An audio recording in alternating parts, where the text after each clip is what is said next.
Okay, beautiful Saturday, and I'm back under the hood. I thought I'd fixed it.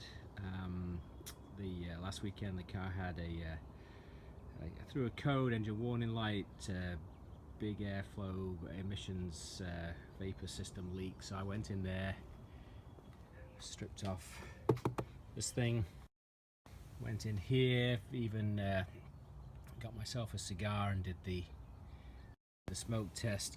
Basically pulled this down here, added a tube, and made myself sick smoking a cigar, but I couldn't really find any issues. I'd replaced this thing I'd replaced like 2 years ago, and there was no evidence there, but I cleaned it all up, tightened everything down, thought I'd fixed it, but back with the light just the other day.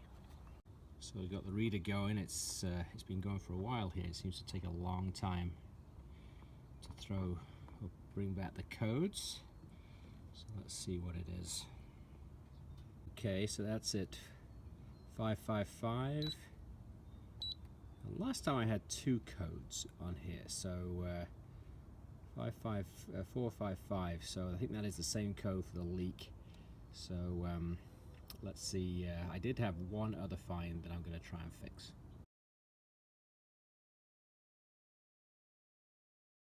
Okay, so I'm underneath the car now, and I didn't realize there was a second part to the emissions system, which is way under here. It's a little hard to see maybe, but right at the back, behind the back wheel, there is this box. I guess it's called a canister or something, and just here you can see some fairly heavy gauge pipes going in there, and if I get right underneath, I don't know how easy it is to see, but this thing here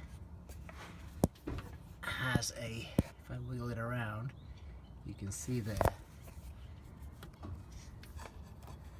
that it is, I don't know if that's easy to make out, I can see it better through the camera, but it has a leak, and this thing is completely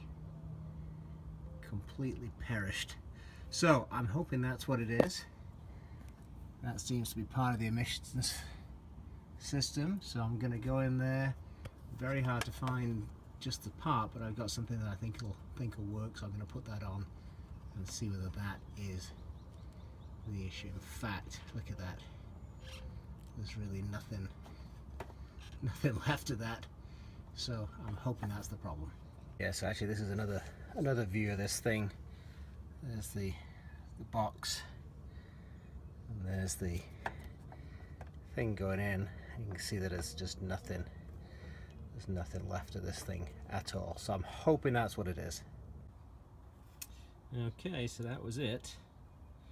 Slipped off pretty easily, but you can see there that was the big old split. So if that wasn't it, I don't know what it is, but it's the same kind of rubber that sits on all of these things, and it's just completely perished. I had to slice it just so it slid off, but that's the offending article. So I did notice that this thing has its bigger ID on one end than on the other. I did pick up this kit here, crankcase vent kit. Got 2 pieces in, crazy, silly, $10 for 2 pieces of rubber. But this is the same all the way through, so maybe I can make that work. And this thing is just way too large, so I have to work that out. Okay, so we had to go to plan B. So this is actually a pretty small hole. The thing that I bought here for this thing, this is too big, so it slides on piece of cake, but it doesn't seal. It's too big. So next plan, this is a piece of 1/4-inch fuel hose, and same deal. I think I'm gonna have to heat it up to get it on. It's actually tighter, so it's gonna be more of a push, but I'll try this thing. Okay, well that is on. I had to stick it in boiling water to soften it up to get it over the left hand side because it was a little bit tight, but this side went in, took a little bit of finagling, but it got on there. And I think we are good, so that is tight.